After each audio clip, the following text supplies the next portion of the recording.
Sumugod na nga ang Team Incognito sa kuta ni Manuel.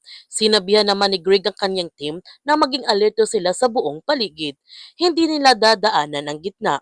Kapag may nakita silang gumagalaw, huwag nila ito iisiping kakampi ito. Noong nakapwesto na ang bawat Team Alpha, pinuntahan kagad ng Team Bravo ang kinaroonan ng mga bata upang iligtas nila ito, habang tulog pa ang kampo ng mga bata at kailangan nilang mag-ingat dahil hindi pwede maalerto ang kampo. Nagtagumpay naman sina Andres, Gab at Tomas na pasukin ang kuta at agad na nila inilabas ang mga bata, habang sina Kenji at Gaspar naghahanda na din sila sa paglusob ng team ni Greg. Ngunit ang kasamahan nila Andres ay aksidente naman niya natapakan ang bomba habang naglilibot ito sa buong paligid.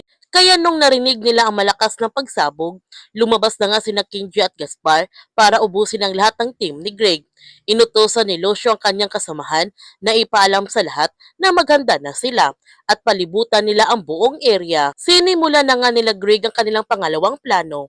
Sumugod na nga ang Team Alpha sa area para mailigtas nila Andres ang mga bata.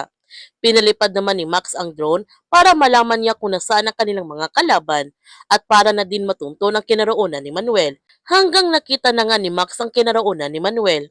Ngunit nang compromise naman ang kanilang drone. Kaya tutungo na sina Giraffe at Greg sa kinaroonan ni Manuel dahil sila mismo ang tatapos nito. Magtatagumpay kaya sina Greg sa kanilang misyon?